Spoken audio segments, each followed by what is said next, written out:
បាទសូមជំរាបសួរដល់ពុកម៉ែបងប្អូនអរគ្នាថ្ងៃនេះខ្ញុំមក review អំពីគម្រោងរបរខ្នាតតូចរបស់យើងដែលបងប្អូននិស្សិតគាត់បានធ្វើបាទវីដេអូមុនខ្ញុំបានធ្វើវីដេអូ review មួយសារហើយប៉ុន្តែថ្ងៃនេះចង់និយាយពីវឌ្ឍនភាពរបស់គម្រោងរបស់យើងគឺបាទយើងបានធ្វើដាក់ sport ហើយនឹងដាក់បាទស្មាច់ហ្នឹងគឺយើងបានធ្វើម្ដងហើយប៉ុន្តែបងប្អូនក៏បានខាត់ចេញដើម្បីបាទចាក់វាម្ដងទៀតឲ្យវាជាប់ល្អបាទហើយឲ្យវាមាំជាងមុនហើយនៅថ្ងៃនេះគឺសប្បាយដោយសារមានលោកនាយកក៏ដូចជាបងមួយចំនួនដែលគាត់ឈរមើលបងប្អូនធ្វើការហើយគាត់បាននិយាយថាទូកនេះបាទពិតជាមាំអ្នកធ្វើស្លាប់3-4ជំនាន់ទៀតនៅទុកមិនដឹងទៅណាផងចេះនៅឲ្យសោចបាទចឹងក៏ជាក៏អាចបង្កើតបរិយាកាសសប្បាយរីករាយផងដែរនៅពេលហ្នឹងបាទហើយទូករបស់យើងនេះគឺជាបានគម្រោងបាទដោយសារ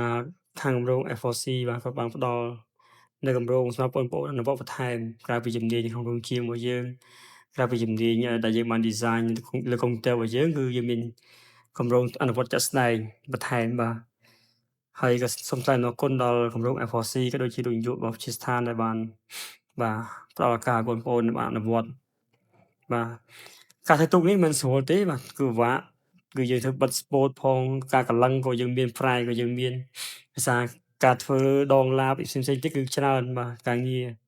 ចឹងហើយprocess ការធ្វើវាគឺច្រើនមែនទែនហើយមិនចេះតែធ្វើទេដោយសារយើងទាមទារឲ្យ balance មានថាបាទបាតខាងក្រោមហ្នឹងហើយខាងនៃទូកធ្វើឲ្យស្មើគ្នាចឹងហើយការបិទអឺមកស្មាច់នេះគឺព្រឹកព្រៀងមែនទែនកន្លែងណាប៉ោងគឺគាត់ថាគូសបាទឆាបថាថ្មីហើយបៀកថាថ្មីឥ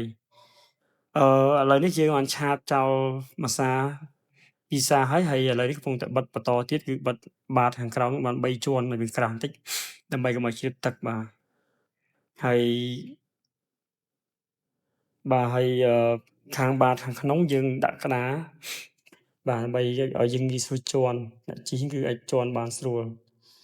បាទហើយរបរខ្នាតតូចរបស់យើងនេះគឺយើងប្រើម៉ាស៊ីនសាំងនិងអាចផ្ទុកបាទទម្ងន់មនុស្សបាន4នាក់អញ្ចឹងជិះបាន4នាក់បាទវារាងតូចល្មមអាចជិះកម្សាន្តបាននៅមាត់ទន្លេឬក៏នៅតាមដងបាទព្រែកនានាបានបាទបងប្អូនគាត់ប្រឹងប្រែងធ្វើដែរនិយាយទៅគាត់រៀនពេលព្រឹកបាទថ្ងៃឡើងគឺគាត់ឆ្លៀតពីការរៀនរបស់គាត់ហ្នឹងគឺឆ្លៀតមកធ្វើគម្រោងឆ្លៀតមែនទែនបាទហើយក៏សូមអរគុណដល់បងប្អូននិងអាណាព្យាបាលរបស់បងប្អូនផងដែរដែលអនុញ្ញាតឲ្យពួកគាត់មកអនុវត្តលើគម្រោងបន្ថែមបាទ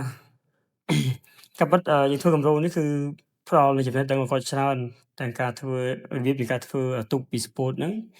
តាំងពីការធ្វើការកលឹងការ fry ការធ្វើលើ CNC របស់យើងដើម្បីឲ្យវាត្រូវខ្នាតល្អនឹងយើងត្រូវការអនុវត្តច្រើនមែនទែនហើយការអត់ធ្មត់ក៏មានទាមទារឲ្យមានច្រើនដែរបិទលើកនេះក៏មិនទាន់ថារួចជាស្រេចដែរព្រោះយើងមិនទាន់តេស្តទេបាទយើងបិទបាន3ស្រទាប់ហើយយើងនឹងតេស្តបាទតេស្តម្ដងមើលថាតើវាមានជ្រាបទឹកអត់បើមានជ្រាបទឹកយើងនឹងធ្វើការខាត់ឆាបវាដើម្បីឲ្យស្មើហើយបាតម្ដងទៀតដើម្បីឲ្យវាធានាថាបាទទូកយើងអត់ជ្រាបទឹកនៅពេលដែលយើងបើកបរលើផ្ទៃទឹករបស់យើងបាទអញ្ចឹងបាទគ្រូដឹកនាំគ្រូវាសនាគាត់ប្រឹងប្រែងបាទពិនិត្យមើលគ្រប់ជ្រុងជ្រោយនៅកន្លែងដែលប៉ោងឬមិនប៉ោងផតនេះគាត់ត្រូវតែមើលដើម្បីធានាថាសុវត្ថិភាពណាគឺ100%បាទសង្ឃឹមថាទូកយើងធ្វើហើយនឹងបានតេស្តហើយដំណើរការបានល្អបាទព្រោះជាស្នាដៃទី2ដែលយើងធ្លាប់ធ្វើទូកម្សាហើយយើងធ្វើ airboat ម្សាតែ airboat របស់យើងរាងធំហើយធ្ងន់បាទដើម្បីដាក់តេស្តលើទឹកយើងត្រូវការលើកគ្នាច្រើនបន្តិច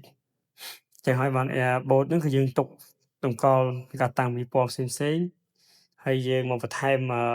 គម្រោងនេះមួយទៀតដោយសារបានគម្រោងថ្មីពីគម្រោង F4C យើងឲ្យគាត់ចាប់ផ្ដើមធ្វើនេះមួយទៀតធ្វើទូកមួយទៀតទៅហើយស្រាលទេទូកនេះលើក2នាក់ក៏រួចដែរ បាទ 2 នាក់ក៏រួចដែរស្រាលទេ បាទយើងធ្វើវាស្មាច់នឹង បាទហើយ